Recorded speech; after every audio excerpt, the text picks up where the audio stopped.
안녕하세요. 하루 필수 말씀 충전 하필 큐티 조정환입니다. 오늘 함께 나눌 하나님 말씀은 누가복음 5장 12절에서 26절까지 말씀입니다. 네, 함께 읽으면서 말씀 묵상하겠습니다. 예수께서 어떤 동네에 계실 때에 온몸에 나병이 든 사람이 찾아옵니다. 예수를 보고서 얼굴을 땅에 대고 엎드려서 간청합니다. 주님, 하고자 하시면 나를 해주실 수 있습니다. 치료해 주실 수 있습니다. 예수님께서 손을 내밀어서 그에게 대시고 그렇게 해주마 깨끗하게 되어라 라고 말씀하시니까 곧 나병이 그에게서 떠나갑니다. 예수께서 그 사람에게 아무에게도 말하지 말라고 명령하시고 이렇게 말씀하세요. 제사장에게 내 몸을 보이고 내가 깨끗하게 된 것에 대해서 모세가 명한 대로 예물을 드려서 사람들에게 증거로 삼아라. 그런데 예수님에 대한 소문이 더욱더 퍼지니까 큰 무리가 그의 말씀을 듣고 또 자기들의 병도 고치고자 하여서 물러나십니다. 그런데 예수께서 외딴 데로 물러가서 기도하세요. 이 장면 먼저 좀 다시 한번 살펴보도록 하겠습니다. 이 나병이라고 하는 것은 옛날에 이제 그 하늘에서 내린 어떤 천벌과 같은 그런 개념이었어요. 마찬가지로 이제 이 당시에도 마찬가지였죠. 그렇기 때문에 따로 분리되어서 살았어야 했고 굉장히 천대받는 그런 질병의 모습이었습니다. 그런데 이 나병 든 사람이 예수님을 찾아와서 나를 치료해 주실 수 있다고 하고자 하시기만 하면 나를 치료하실 수 있다라고 이렇게 이야기를 하죠. 그러니까 예수님께서 손을 내밀어서 대시고 그렇게 깨끗하게 되어라 라고 그렇게 이야기를 하세요. 나병이 그에게서 떠나갑니다. 우리가 앞서서 본 장면들과 마찬가지로 예수님께서 어떤 악한 세력에 대해서 이야기하시거나 어떤 질병에 대해서 이야기하실 때 이 떠나감에 대해 이야기하는 것이 어떤 질병의 육체적인 것도 어떤 영적인 것 모두를 이제 포함하여서 하나님의 통치 안에 예수님께서 말씀하시는 대로 하나님의 통치가 지금 일하시고 계시는 임하고 있는 이런 장면들을 우리가 보게 됩니다. 예수님께서 아무에게도 말하지 말라고 이렇게 명령을 하셨는데 이 제사장에게 몸을 보이고 모세가 명한 대로 예물을 드려라라고 하는 이 장면이 이제 가지고 있는 의미 자체가 어떤 구약의 율법을 예수님께서 폐하러 오신 게 아니라 그것을 없애려고 하신 게 아니라 그 율법이 가지고 있는 순기능적인 부분들을 적극적으로 이용하시는 것을 보게 돼요. 왜냐하면 이렇게 해야 이 사람이 공동체 안으로 들어갈 수 있기 때문에 그래요. 안 그러면 어떻게 나았는지 정말 나은 사람이 맞는지 확인해주는 그 절차를 무시해서는 안 되는 거예요.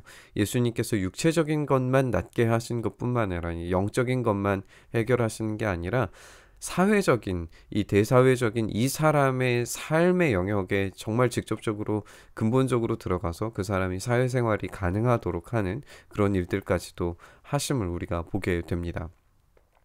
예수님께서 하시는 이 일들이 그래서 이제 소문이 나지 않도록 하셨는데 이게 소문이 날 수밖에 없는 거예요. 이 말씀을 듣고 자기들의 병도 고치려고 이렇게 오는데 예수님께서는 외딴 데로 가셔서 기도하십니다.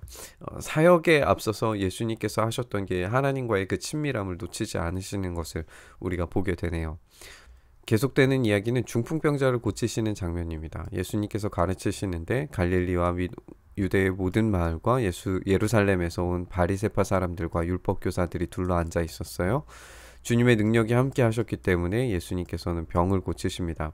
그런데 사람들이 중풍병에 걸린 사람을 침상에 눕힌 채로 데려와서는 안으로 들여서 예수님 앞에 놓으려고 했어요. 그런데 무리 때문에 사람들이 너무 많아서 그를 안으로 들여놓을 길이 없었어요.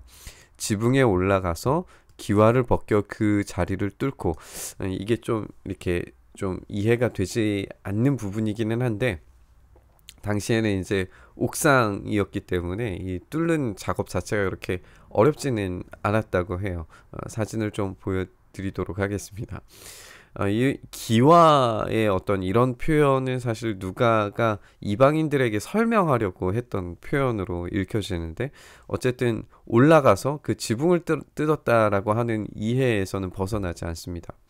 병자를 침상에 눕힌 채 물이 한가운데로 예수님 앞에 달아내렸어요. 분명히 그 위에 지붕을 뜯는 과정 속에서 어떤 나는 소리들이나 어떤 과정들, 무리들이 그 가운데서 지금 이 사람들을 말리거나 하는 그런 장면들이 전혀 등장하지 않고 있다는 것을 우선 한번 주의 깊게 살펴보셨으면 좋겠고요. 예수님께서 그들의 믿음을 보시고 말씀하십니다. 이 믿음이 무엇일까? 어떤 방해물도 뚫고 예수님 앞으로 내려오기만 하면 그 모든 문제가 해결될 것이라는 어떤 그런 믿음이었겠죠. 이 사람아, 내 죄가 용서받았다. 예수님께서 굉장히 독특한 이야기를 지금 하고 계세요. 지금 이 장면에서 죄가 용서받았다라고 이야기하시는 거예요. 그래서 율법학자들과 바리새파 사람들이 하나님을 모독하는 말이다라고 그렇게 이야기를 하고 있습니다. 이게 왜 하나님을 모독하는 말이냐? 하나님 한 분밖에 죄를 사해 줄 수 있는 분이 없는데 왜 죄를 사해 준다라고 이야기를 하느냐? 우리가 이 장면도 한번 생각을 해보면 당시의 사람들이 중풍병에 대해서도 마찬가지로 아까 문둥병과 마찬가지로 하늘에서 내린 질병이라고 그렇게 생각을 했어요. 그렇기 때문에 이 죄를 용서해 주는 것이 곧바로 이 질병에 대한 나음과 연결을 시킬 수 있었어요. 그런데 이게 이제 하나님 한 분밖에 죄를 용서할 수 없는데 이 앞에 있는 젊은 랍비가 죄를 용서해 준다라고 하니까 하나님을 모독하는 신성 모독이다라고 생각을 한 거죠. 예수님께서 그들의 생각을 알아채시고 말씀하십니다. 어찌하여 너희는 마음속으로 의아하게 생각하느냐. 예수님께서 이것에 대한 답변을 질문으로 다시 던지세요. 내 죄가 용서받았다라고 말하는 것과 일어나서 걸어가라 라고 말하는 것 가운데에서 어느 쪽이 더 말하기 쉬우냐라고 예수님께서 질문하세요. 무슨 말일까요? 여러분들은 어떤 말이 더 쉬운 말처럼 들리시나요? 보는 사람의 입장에서는 신성 모독에 대한 이야기들을 빼고 보는 사람들의 입장에서는 내 죄를 용서받았다라고 하는 말이 훨씬 더 쉬워 보일 수 있어요. 왜냐하면 죄 용서에는 우리의 눈으로 보이지 않는 거거든요. 그런데 일어나서 걸어라 라고 하는 말은 눈에 보이는 거잖아요. 그러니까 사람들이 그냥 보이지 않는 것, 죄가 용서받았다라고 그냥 말만 해놓고 그냥 떠나도 용서받았나 보다라고 그렇게 생각을 하면은 이게 훨씬 더 쉬운 말일 수 있어요. 그런데 예수님께서 죄 용서를 받았다라고 하는 순간에 이게 정말 이루어질 것인가를 질문하게 되는 사람들 앞에서 이 말이 훨씬 더 어려운 말이 될 수 있습니다. 죄 용서받음과 일어나서 걸어감 두 가지 모두를 증명하는 일이 되기 때문에 그래요. 신성 모독이라고 생각하는 그 순간에 예수님께서 그들의 마음을 아시고 이 말씀을 하시는 이 순간에 죄 용서받음과 이 사람의 육체적인 문제 두 가지를 다 해결하시는 예수님의 모습을 보게 되는 거예요. 이 목적을 예수님께서 이렇게 설명을 하고 계세요. 그러나 너희는 인자가 땅에서 죄를 용서하는 권세를 가지고 있음을 알아야 한다 라고 이야기하시면서 예수님께서 중풍병자에게 말씀하십니다. 내가 너에게 말한다. 일어나서 내 침상을 치워 들고 내 집으로 가거라. 두 가지 다 이야기하시는 거죠. 죄 용서하는 권세와 내 침상을 들고 일어나서 가라. 예수님께서 이 전에 문둥병에서도 지금 육체적인 문제와 그리고 사회적인 대사회적인 문제를 해결하셨듯이 오늘 이 중풍병자의 모습에서도 지금 죄사함의 문제와 영적인 문제와 신체적인 문제 모두를 지금 회복하고 계시는 거예요. 그러니까 사람들 앞에서 일어나서 자기의 누웠던 침상을 거두어 들고 하나님을 찬양하면서 집으로 가잖아요. 사람들이 모두 놀라서 하나님을 찬양했고 두려움에 차서 말합니다. 우리는 오늘 신기한 일을 보았다. 이 놀라운 일을 발견을 한 거예요. 단지 육체적인 나음의 문제였다면 이 사람들이 이렇게까지 두려움에 찬 반응을 하지 않았겠죠. 그런데 이게 지금 죄사함의 문제와 신체적인 영역의 문제를 같이 결부시키는 말을 예수님께서 직접 꺼내시면서 이것이 육체적인 나음, 그냥 어떤 기적, 이적 이 정도의 수준이 아니라 실제로 하나님께서 임재하셔서 죄의 문제까지 해결하시는 이 장면을 사람들이 눈으로 보기 시작을 한 겁니다. 우리는 오늘 예수님의 이 사역 자체가 육체적인 것, 그리고 대사회적인 것, 그리고 영적인 것, 이 모두를 포괄하는 사역임을 우리가 발견을 하게 됩니다. 예수님의 복음의 능력이라고 하는 것은 우리의 단순히 영적인 것만으로도, 그리고 우리의 필요를 채워주는 어떤 신체적인 육체적인 것만으로도, 그리고 어떤 대사회적인 것만으로도 해결되지 않는, 제한되지 않는 일이에요. 우리 주님의 이 복음의 사역이라고 하는 것은 영적인 것, 육체적인 것, 대사회적인 것, 이 모든 것들을 포괄하는 전인격적인 사역이었다라고 하는 겁니다. 그리고 이 전인격적인 사역들을 위하여서 이 친구들이 했던 행동들, 그리고 문둥병자가 했던 행동들을 한번 생각을 해봤으면 좋겠어요. 문둥병자가 함부로 자기의 마을을 나와서 랍비에게 다가갈 수가 없습니다. 이거는 죽음을 각오한 행위예요. 그리고 오늘 그 지붕을 뜯고 중풍병자 친구를 내리는 이 장면도 주변에 있는 무리의 역할들이 지금 보이지는 않지만 막 만류하지 않았겠어요? 지금 뭐 하는 짓이냐고, 지금 아래에서 무슨 난리가 벌어지고 있느냐고 그렇게 생각하고 말하지 않았겠어요? 그런데 그것을 뚫고 어떤 믿음의 직접적인 행동을 하니까 거기에 예수님께서 응답하시는 거예요. 곧바로 반응하시는 거죠.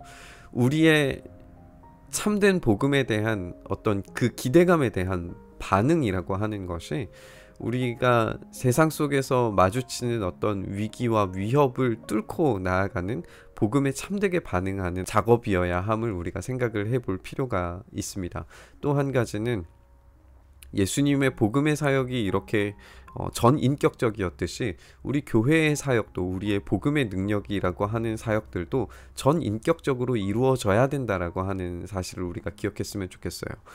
우리의 구원이 단순히 우리의 영적인 것뿐만 아니라 우리의 대사회적인 복음, 그리고 우리의 신체적인 복음, 그리고 우리의 영적인 복음 모두를 포괄할 수 있는 능력이 있음을 우리가 기억해야 됩니다. 그렇다면 우리가 대사회적인 부분에 있어서 우리가 조금 약하다면 그것을 보강해야 할 필요가 있고, 우리가 영적인 부분에서 좀 약하다라고 하면은 영적인 것들을 보강해야 할 필요가 있고, 그리고 우리의 진짜 실제적인 어떤 필요를 채워주는 영역들에서 우리가 부족함을 느낀다면 그것들을 채워가야 하는 것이 진짜 온전한 예수님의 복음 사역이었다는 사실을 우리가 기억을 해야 해요.